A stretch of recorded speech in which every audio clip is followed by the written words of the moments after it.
Samantha Brookes joins us from Mortgages of Canada to talk about what you need to consider financially before purchasing a new home. Samantha, welcome back to Daytime. Thank you for having me once again. I love talking about mortgages, and I think that you always come with information that people really need to know. So right now, people might be thinking about buying a home because they're looking to jump into the market, thinking that they're never going to be able to afford a home. But there's some things we need to consider.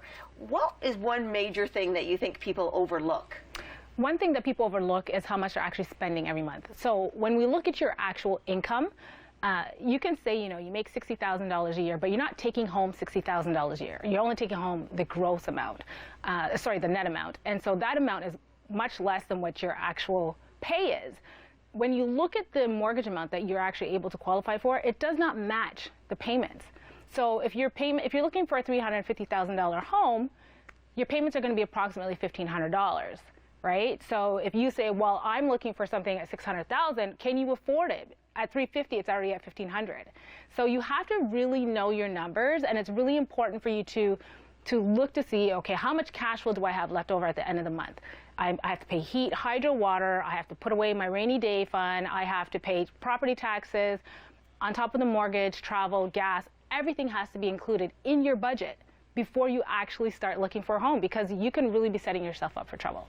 Speaking of setting yourself up for trouble and the rainy day fund, why is that so important? Because we hear about it, we've heard about it in the past, and sometimes people think, oh, that rainy day's not going to come. You've probably seen some pretty troublesome situations. Absolutely. I mean, we were just discussing, you have to put on winter tires on your car, and putting winter tires on, $2,000, $3,000 later, getting your car winterized. I mean, that's a lot of money, and that's something that's not even so much a rainy day fund. That's something that we do annually just to prepare ourselves for the winter. So just even having that amount of money set aside, some people just don't have it because they're living paycheck to paycheck and everything is so tight every month. So I just, try to make sure that people understand that you need to have something left over. You have to have a cushion.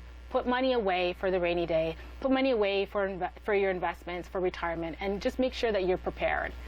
And property taxes. Let's talk about property taxes because, if you don't look at the property tax that you have to pay, you can become shocked. So you said that Oshawa is a great investment area because the housing prices are a little lower, but actually Oshawa has the highest property tax in all of Ontario. This is true. This is very true. So Oshawa, for instance, I'll give you an example. A friend of mine purchased a home a couple of years ago here in Oshawa, a big, beautiful home. I think it was around 3,400 square feet, huge. I mean, if you try to buy that in Toronto, it's going to cost you about $2 million, right? So she bought a house here, $440,000, I think it was. Her property taxes were over $700 a month.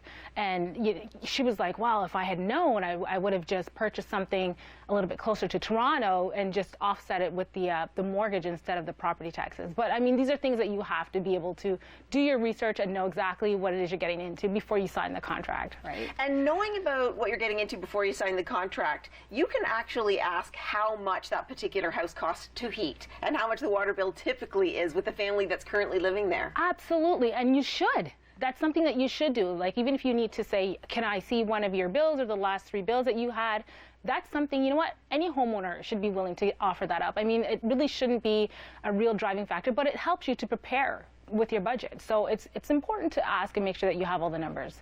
Actually, if you're dealing with a mortgage broker that knows her stuff like you do, none of this should actually come as a surprise to you, because if you do your research and find someone who's qualified, you probably walk your clients through all of this far in advance. Not every single thing, because some people already know enough, because usually I'll explain to them and then they'll go off and do their research and then come back. But yes, most of the time, honestly, we should be sitting down, and most mortgage professionals do, sit down with their clients and make sure that they are financially prepared. We like to see what's going on with the numbers, and we want to make sure that you're not going to lose your home in the next couple of years because it's just so tight, you're house poor, and it doesn't make any sense. And the other question I wanted to ask you is, how do you know you're dealing with a qualified mortgage broker? Right, so very good question, honestly. A lot of people miss this, and I tell people, you know what, vet me. Check me out online, go on FSCO, so the Financial Services Commission of Ontario's website, look me up, look up my mortgage license number, my brokerage license number, see that I'm in good standing, see that I'm active. And once you see that, then you know that this person at least is registered with the Financial Services Commission of Ontario. What made you decide that that's the career you wanted to get into? Because you were so passionate about it. You know what? I'll be very honest. Back in my 20s, I was actually frauded.